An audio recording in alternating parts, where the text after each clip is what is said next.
Welcome back sa kusina ni Tita Ching. Kung bago ka lang dito sa channel ko, please hit the subscribe button and smash that notification bell para lagi po kayong updated sa mga videos na i-upload ko. Good afternoon, or shall I say good evening, kasi 6 p.m. na dito. Oh, half 5 dito. Right, good afternoon everyone. This is Tita Ching Kitchen. Ngayon gabi ay gagawa tayo or magluluto tayo ng pork loin steak. Yan. Yan ang gagawin natin. So, una na gagawin ko ay ganito. Okay, so hinugasan na natin. So, unang gagawin ay ating ano lang natin ganyan. Para lang maging tenderize natin.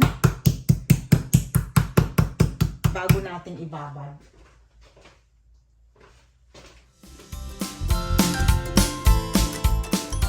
So, hiwa-hiwain ko lang konti ng ganito.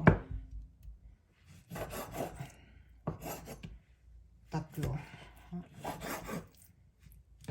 Bago natin i-marinate.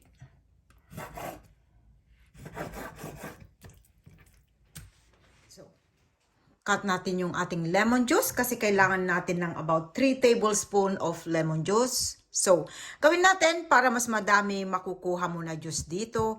Iganon mo muna. I-roll natin para mag-loosen up. Okay, so then kunin natin ang ating squeezer.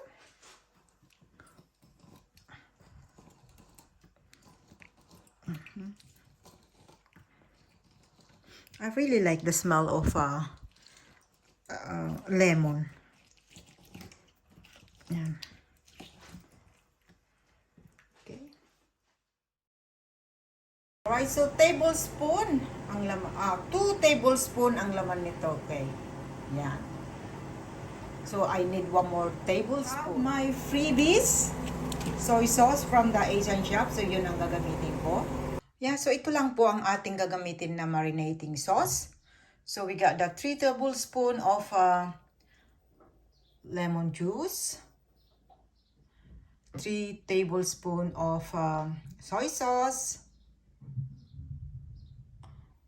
2 tablespoons of what do you call this?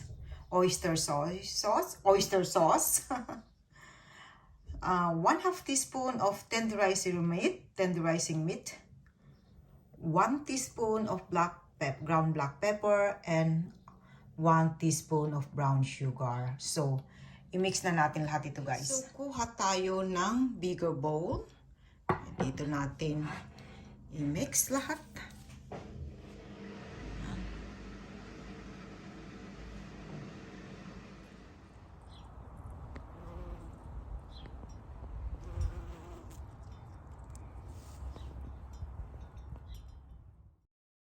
Okay, so kunin na natin yung ating pork loin at atin nang ibabad.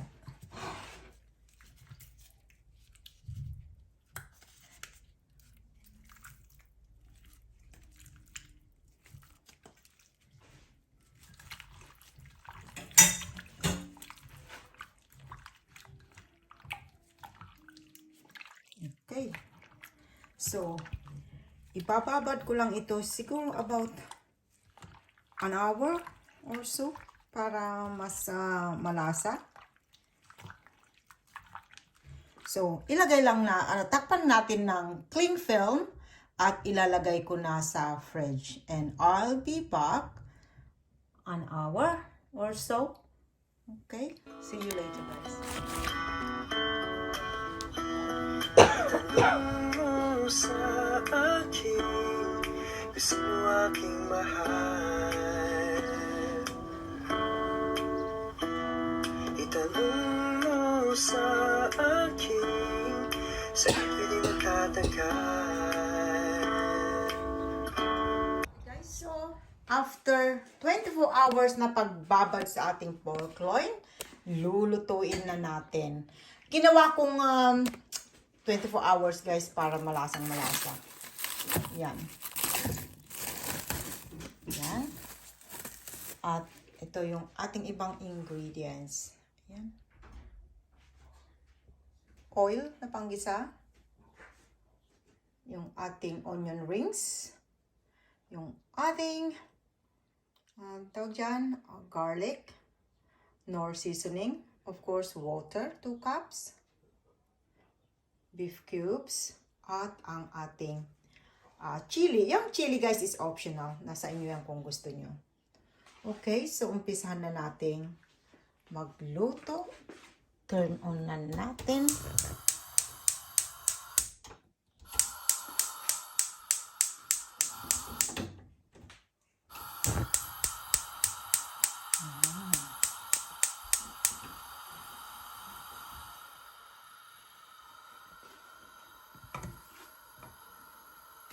So, unahin natin na lagyan ito ng oil. Olive oil.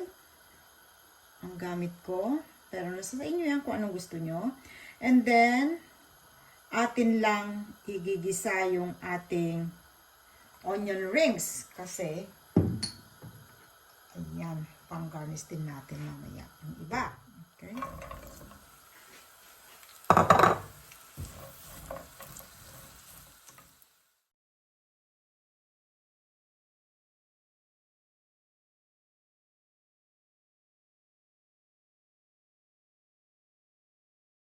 Okay, so, tanggalin natin yung kalahati pang-garnish natin mamaya.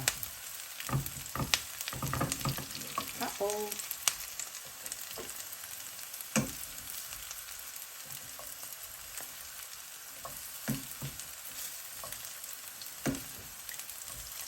Okay. Lagyan na rin natin yung ating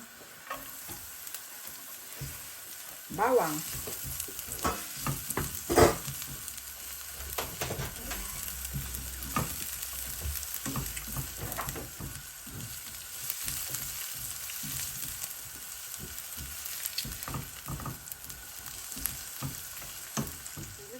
Natin yung ating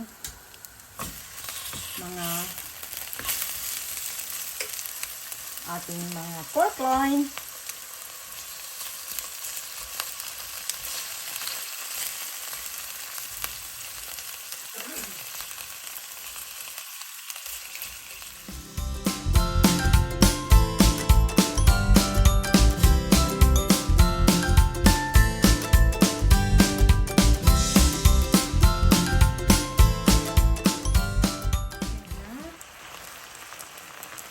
Ilagay na natin yung ating, ito guys, optional lang kung sili.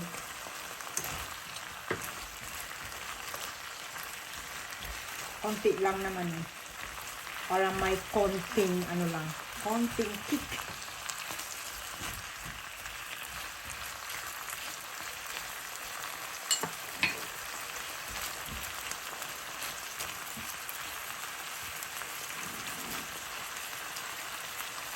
Okay, so ilagay na natin ang ating tubig, 2 cups water. And then, hayaan na lang natin muna na lumambot. Ayan. Okay, so takpan natin at hayaan natin lumambot na dyan. So, check na natin. Ayan. Konti na lang ang kanyang sabaw. Yung 2 cups of water, yan na lang ang natira. So, tama na yan para naman may konting sauce tayo. So, actually, hindi ko na inilagay itong aking, ayan, sarap na. Hindi ko na inilagay guys yung aking beef cubes at saka yung Knorr seasoning. Kasi, yung lasa niya guys ay tama na dun sa yung marinade sauce na ginawa ko kagabi, yung pinagbabaram ko nito, tama na ang lasa niya. So, bago nyo ilagay magdagdag guys, ay kailangan tikman nyo muna. Katulad yung sa akin, hindi ko na kailangan pang magdagdag ng mga pampalasa. So, next na natin na gagawin na ilagay ay yung ating garnish na onion rings. Ayan. Kasi, luto na to.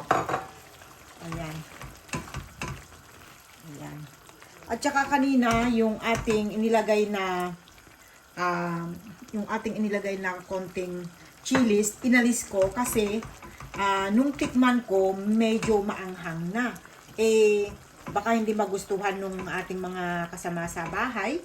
So, inalis ko para konting yung konting lasa lang talaga yung sili. Tikman na natin. Yan. Masarap na guys. Yung sili, konting-konti lang yung kanyang anghang. Siguro kung inilagay ko pa to, sobrang anghang na to. Walang may gusto. So, optional lang yun guys. Ayan. So, patayin na natin dahil luto na. Ayan.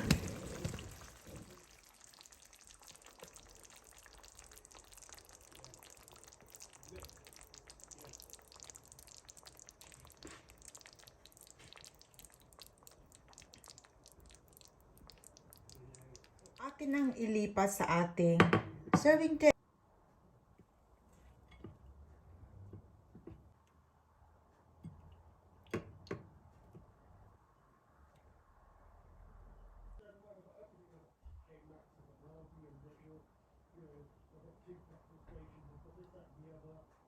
So, there we go guys. Our pork loin steak. Napakalinamnam, napakalasa, at napakalambot. Dahil magdamag ko po to, 24 hours ko to na nakababad. Yan. So, hope you like it guys. So, see you soon in my next video. Bye! Thank you so much for joining me in my premiere. Now, let's welcome my channel members. Please do connect and support to all of them as they are all very legit and very supportive. Thank you very much. Bye! Watching. See you soon in my next vlog. Keep safe everyone. Bye! Today's video.